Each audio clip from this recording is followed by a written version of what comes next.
Hey everyone, welcome back to BDG Reviews. This is episode 3 of my musical evolution, if you will. I'm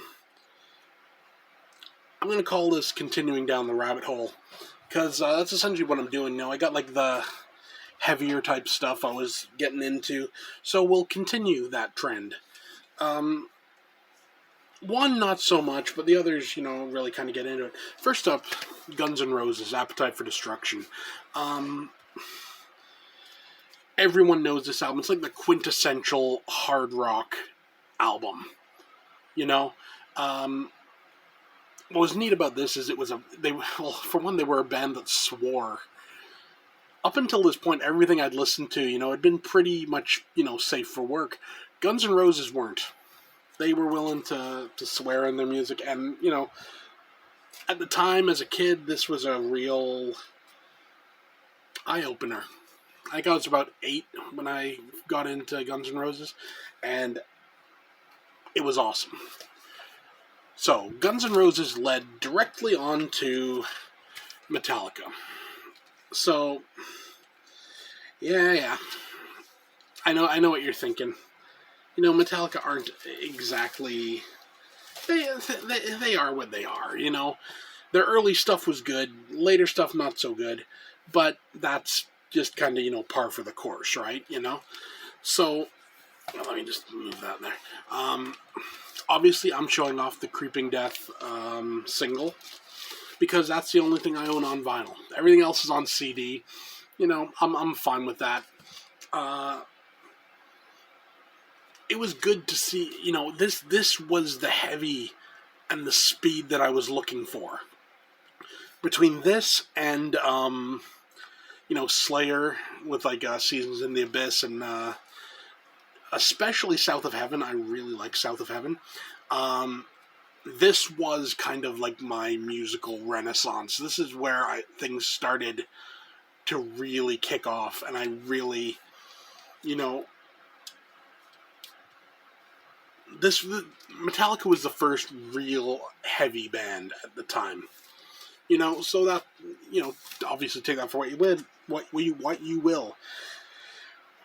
Metallica led invariably to Megadeth. I'm holding up Super Collider simply because I don't have a copy of Rust in Peace. I used to have a CD. I probably still have it somewhere. Can't find it for the life of me. But Rust in Peace was a game changer.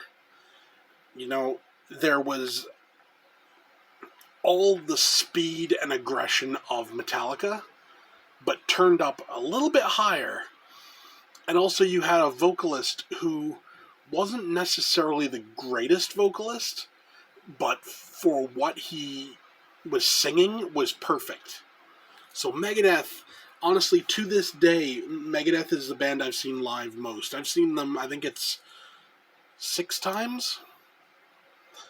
Followed maybe by Kiss, who I saw about 4. And Maiden, who I saw about 4 as well. Just saying, And then we got into another, older one. I'd heard this band before. I was actually never really a big fan. It's just kind of around the time when I started going for the harder stuff, it started making sense that, if you're doing, listening to harsher music or whatever, you should be listening to, harsher lyrics in the music, and that's Venom with Welcome to Hell. This started, on, the evil and the satanic type stuff, and the, the dark lyrical content and everything. And I've always kind of gravitated to, dark type stuff, because that's just kind of what I dig. But, it was a really... like I said, I'd heard them before. I remember watching, back when I was 7 or 8, I remember watching music video for black metal. And I always found it so funny, Mantis is there slamming his guitar and everything into the speakers. I just found it kind of funny at the time, but honestly, Venom have grown on me over the years. They're one of my favorite bands to this day. Venom and Venom Inc. Um, I like the dark shit. What can I say? Okay, so that's it for now. See you next time.